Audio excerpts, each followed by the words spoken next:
तो आज का हमारा टॉपिक होगा बोर्स इफेक्ट इन हीमोग्लोबिन। एक इम्पोर्टेंट कॉन्सेप्ट है ये। हीमोग्लोबिन में एक बोर इफेक्ट एक टर्म आते हैं, उसके बारे में आज हम डिस्कस करें।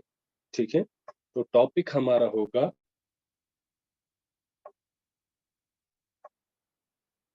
बोर्स इफेक्ट इन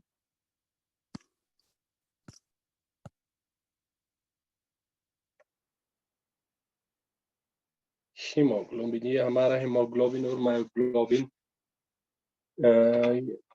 वाला जो हम टॉपिक डिस्कस कर रहे थे उसमें हमारा लास्ट टॉपिक होगा। तो हम देखेंगे कि हीमोग्लोबिन में ये जो बोर इफेक्ट है वो क्या चीज के, इसके बारे में आज हम डिस्कस करेंगे।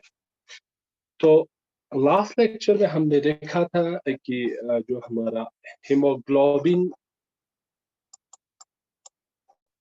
का जो सैचुरेशन कर्व था वो कैसे बन रहे थे। तो जब हमने देखा तो हमारा हीमोग्लोबिन का डिसोसिएशन कर्व, या हम इसको कह सकते हैं ऑक्सीजन सैचुरेशन कर्व, तो हमें ऐसा कुछ एक कर्व बन रहा था कि एक्स एक्सिस पे हमारा पार्शियल प्रेशर था और वाई एक्सिस पे हमने देखा था ये यहाँ पे हमारा O2 सैचुरेशन परसेंटेज था। तो हमने देखा था हीमोग्लोबिन की केस में हमें एक ऐसा कर्व यहाँ पे बन रहे थे। ठीक है, यहाँ पे हमें एक sigmoidal type of curve obtain हुआ था इन केस ऑफ हीमोग्लोबिन में, जहां पे यहाँ पे इस पॉइंट पर आके इसका सैचुरेशन आ जाता है, मींस 100% सैचुरेट हो जाते हैं, हीमोग्लोबिन का ऑक्सीजनेशन हो रहा होते हैं। अब कुछ ऐसे फैक्टर्स हैं जो कि इस वाले सैचुरेशन कर्व पे या हीमोग्लोबिन की ऑक्सीजनेशन एफिनिटी पे इफेक्ट करते हैं। तो जब हीमोग्लोबिन के ऑक्सीजन एफिनिटी पे जब ये फैक्टर्स इफेक्ट करते हैं तो हमें थोड़ा ये जो sigmoidal curve for oxygen dissociation curve of haemoglobin है, ये थोड़ा इस तरह राइट शिफ्ट होके मिल जाता है। हम इसको यूजुअली हम कहते हैं right shift of oxygen dissociation curve. तो हम देखते हैं कि ये कौन कौन से फैक्टर हैं जो इस जो right shift of oxygen dissociation curve पे इफेक्ट करते हैं। तो ये एक हमारा इसमें रहता है कंसंट्रेशन ऑफ CO2। दूसरा फैक्टर रहता है जो इस पे इफेक्ट करता है pH। और जो थर्ड इंपॉर्टेंट फैक्टर रहता है जो इस पे इफेक्ट करता है वो टेम्परेचर। तो हमें यहाँ से कुछ पता चल रहा है कि हमारा जो ऑक्सीजन सैचुरेशन कर्व है, means affinity of oxygen haemoglobin for oxygen depends on these three important factors. अब यहाँ पे जो हमने एक टर्म यहाँ पे बताया कि यहाँ पे ऑक्सीजन सैचुरेशन कर्व का राइट शिफ्ट हो रहा है, इसका मतलब क्या है। तो इस right shift of oxygen dissociation curve का मतलब है कि affinity of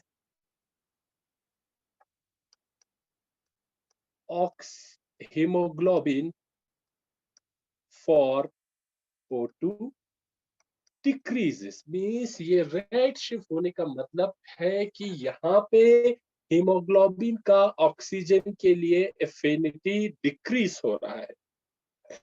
तो यहाँ पे हम कह सकते हैं कि आपका जो affinity of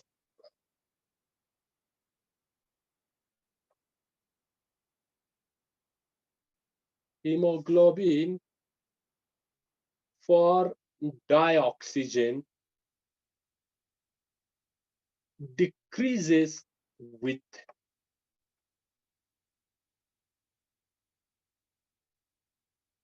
increasing the concentration of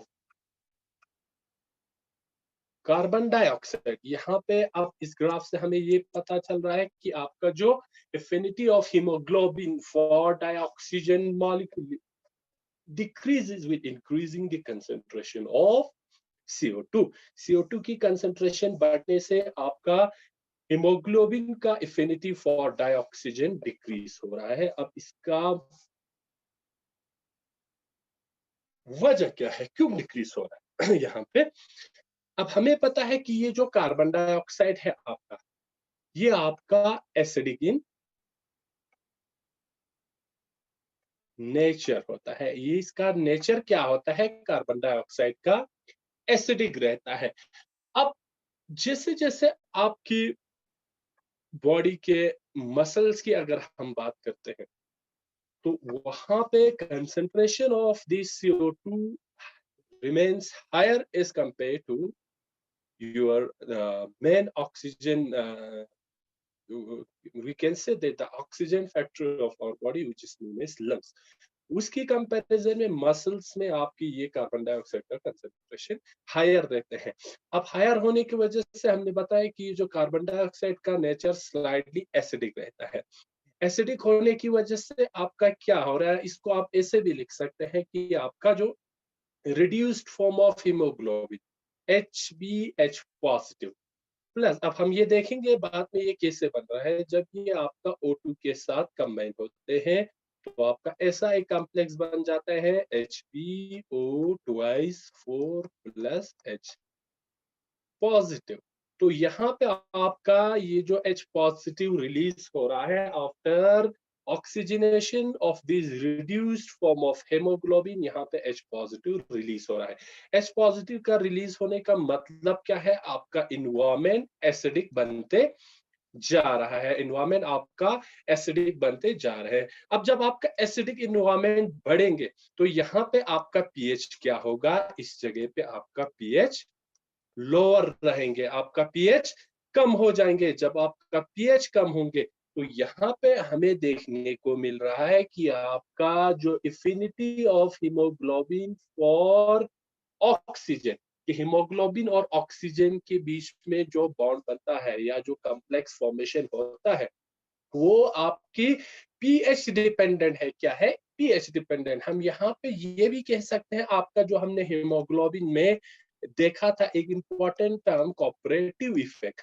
cooperative effect in hemoglobin, we can say that the cooperative effect in hemoglobin is pH dependent। pH dependent means आपका जो कोऑपरेटिविटी इफेक्ट इन हीमोग्लोबिन है, मींस कोऑपरेटिविटी इफेक्ट क्या है, आपकी जो oxygenation of haemoglobin है, haemoglobin के different जो सब यूनिट्स में ऑक्सीजन जुड़ जाते हैं, वो वाला इफेक्ट आपका पीएच डिपेंडेंट है। और हमने देखा कि एफिनिटी ऑफ, हम यहाँ पे ये भी कह सकते हैं कि affinity of haemoglobin for dioxygen molecule decreases with decrease in the pH। हम यहाँ पे ये भी लिख सकते हैं, affinity of hemoglobin for dioxygen molecule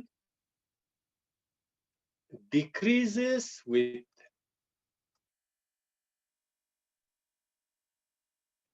decrease in pH। तो आपका जो ऑक्सीजनेशन है हेमोग्लोबिन का, वो डिपेंड करता है पीएच ऑफ द मीडियम में।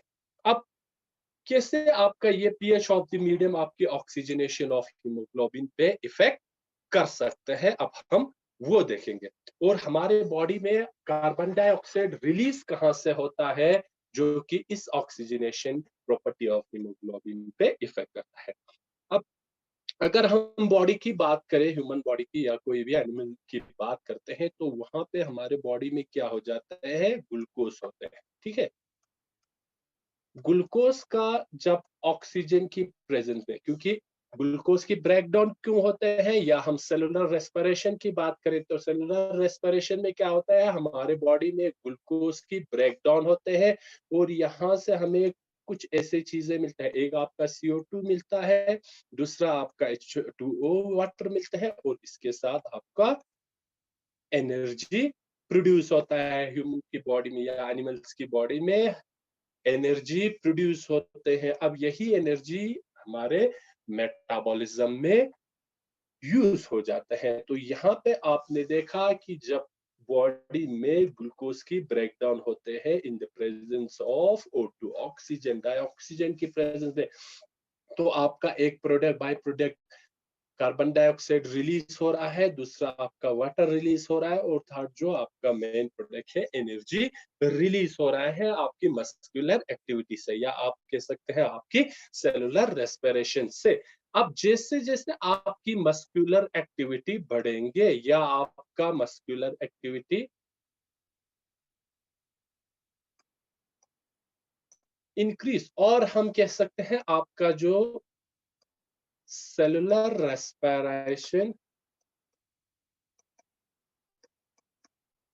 इंक्रीज, यहाँ पे आपका कंसंट्रेशन ऑफ CO2 भी क्या होंगे, concentration of CO2 will also increase, आपका concentration of CO2 will also increase, क्योंकि जैसे जैसे आपका मस्कुलर एक्टिविटी बढ़ेंगे, जैसे जैसे आपका सेलुलर रेस्पिरेशन इंक्रीज होंगे, वैसे वैसे आपका, क्योंकि बॉडी को एनर्जी की ज्यादा जरूरत होंगे और वहां पे आपका ग्लूकोज का ब्रेकडाउन होंगे, और इस रिएक्शन में आपका कार्बन डाइऑक्साइड भी रिलीज हो रहा है, एनर्जी भी मिल रहे हैं, और वाटर भी मिल रहा है, क्योंकि वाटर का ज्यादा प्रॉब्लम नहीं है कि इसका बॉडी में आपको कोई बॉडी में आपकी वाटर की जरूरत ज्यादा रहते हैं। तो यहाँ पे आपका जो मेन चीज जो आपको साइड इफेक्ट पे आ रहा है वो है आपका CO2।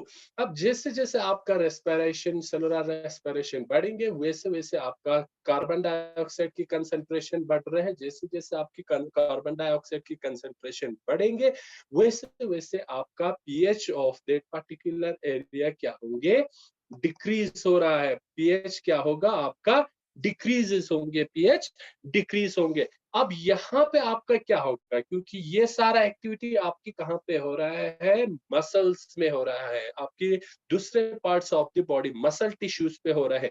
अब यहाँ पे हम लिख सकते हैं आपकी जो मसल्स टिश्यू है, मसल्स टिश्यूज में आपका क्या होगा, एक तो आपका लो कंसंट्रेशन ऑफ या O2 means low partial pressure of O2 होंगे। दूसरा क्या होगा, क्योंकि कार्बन डाइऑक्साइड की कंसंट्रेशन बढ़ चुका है, मींस आपका लो पीएच होंगे, पीएच भी कम होंगे। और तीसरा जो इंपॉर्टेंट है टर्म वो है आपका हाई कंसंट्रेशन ऑफ O2। आपकी हायर मस्कुलर एक्टिविटी की वजह से आपकी मसल्स टिश्यू में ये तीन चीजें सबसे ज्यादा प्रेजेंट होंगे, जो कि आपका एक तो low concentration means low partial pressure of oxygen है, लो पीएच है क्योंकि कार्बन डाइऑक्साइड की कंसंट्रेशन ज्यादा हो चुका है, और आपका हाई कंसंट्रेशन ऑफ O2 है। अब मींस यहाँ पे क्योंकि आपका कंसंट्रेशन ज्यादा है तो आपका पीएच डिक्रीज हुआ, मींस आपकी कोऑपरेटिविटी इफेक्ट या ऑक्सीजनेशन प्रॉपर्टी ऑफ हीमोग्लोबिन पे ये इफेक्ट पड़ता है। इसी को हम कहते हैं, this is called Bohr effect. इसी को हम क्या कहते हैं, बोर इफेक्ट। तो बोर इफेक्ट क्या चीज है, the oxygenation affinity of haemoglobin, और we can say that the cooperativity effect of haemoglobin is pH dependent. PH पे डिपेंड करता है कि आपका हीमोग्लोबिन का कितना ऑक्सीजनेशन होंगे और कितना आपका ऑक्सीजन और हीमोग्लोबिन में बॉन्ड बनेंगे या ऑक्सीजनेटेड हीमोग्लोबिन बनेंगे, वो पीएच पे डिपेंड करते हैं। तो इसी प्रॉपर्टी को हम कहते हैं बोहर इफेक्ट। अब कार्बन डाइऑक्साइड तो रिलीज हो चुका है मस्कुलर एक्टिविटी से, और हमने देखा उसकी वजह से पीएच भी डिक्रीज हुआ। अब ये जो मसल्स टिश्यू में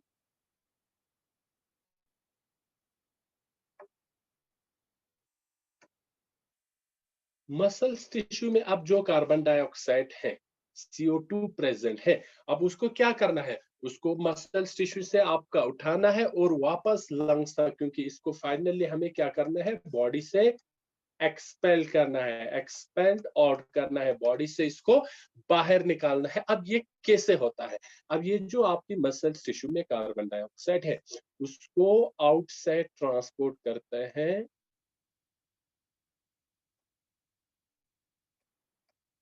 transport outside in soluble form. ये सॉलेबल फॉर्म में आपकी बॉडी में ट्रांसपोर्ट करते हैं, जो कि बाद में आपकी आरबीसी मींस रेड ब्लड या ब्लड के थ्रू आपकी बॉडी से बाहर जाएंगे और इसको सॉलेबल फॉर्म में अदर कार्बोनेट फॉर्म में आपकी बॉडी से ये बाहर चला जाता है। ठीक है, यहाँ से सॉल्युबल फॉर्म में ये फिर कहाँ चले जाएंगे, ब्लड में चले जाएंगे। ब्लड से होते हुए ये बाद में, जहाँ पे ब्लड में ये आपका एक एंजाइम होता है जिसे हम कहते हैं कार्बोनिक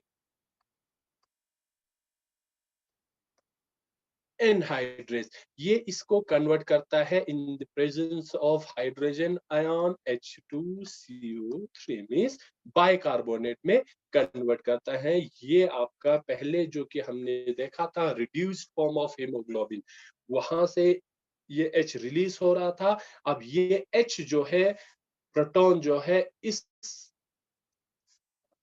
कार्बोनेट के साथ मिलके एक एंजाइम होता है जिसे हमने कहा कार्बोनिक एनहाइड्रेज, आरबीसी में ब्लड में ये कन्वर्ट करते हैं बाइकार्बोनेट में।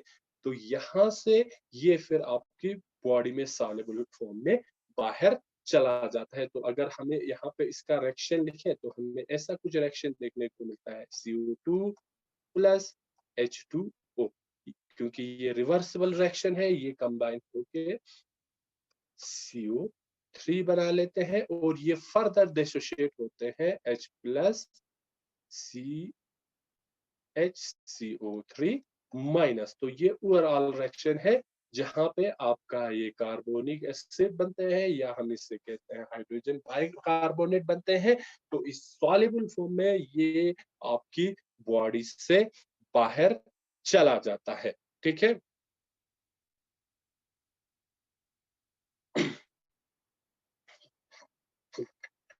अब अगर हम तो इस कार्बन डाइऑक्साइड की बात करते हैं, तो कैसे ये बॉडी से बाहर चले जाता है। तो हमने देखा ये आपकी सॉल्युबल फॉर्म में, इधर कार्बोनेट फॉर्म या बाइकार्बोनेट फॉर्म में आपकी जो मसल टिश्यू से वापस ब्लड स्ट्रीम से होते हुए आपकी लंग से बाहर एक्सपेल होते हैं।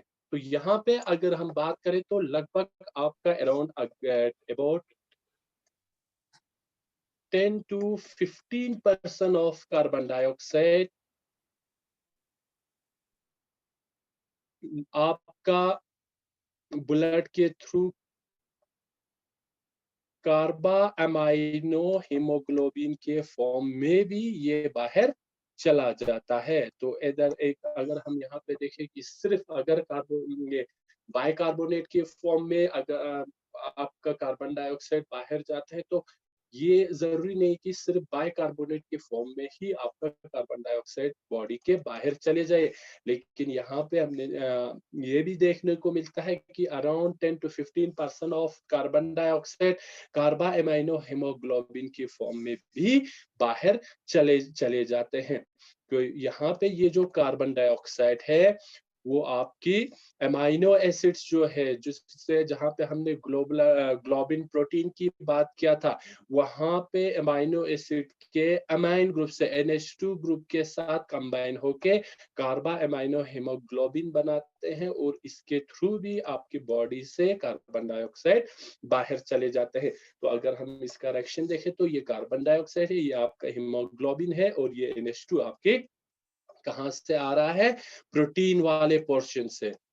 प्रोटीन वाले पोर्शन से ये जो आपका प्रोटीन जो पोर्शन है वहां का जो अमाइन ग्रुप है NH2 ग्रुप है, उसके साथ कंबाइन होके आपका कार्बा अमाइनो हेमोग्लोबिन बनाते हैं और इस तरह 10 to 15% of carbon dioxide body के बाहर चले जाते हैं। तो ऐसा आपको एक रिएक्शन देखने को मिलता है जहां पे ये haemoglobin NHCOO minus plus H plus form में इस कार्बा एमाइनो हेमोग्लोबिन के फॉर्म में भी आपकी बॉडी से कार्बन डाइऑक्साइड बाहर चला जाता है। तो ये वाला रिएक्शन भी रिवर्सिबल रिएक्शन है और इस रिएक्शन को कोई भी एंजाइम कैटालाइज नहीं करते हैं। नो एंजाइम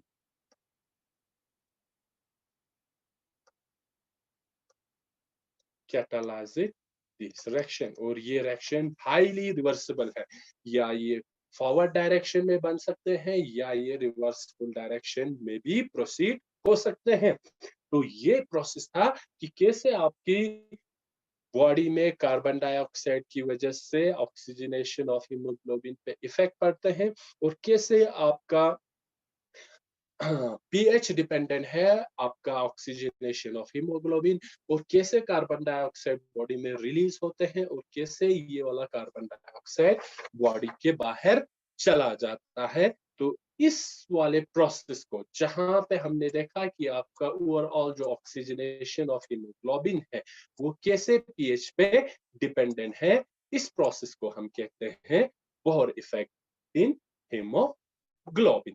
तो एक बहुत इंपॉर्टेंट छोटा सा टॉपिक है जिसे हमने आज डिटेल में डिस्कस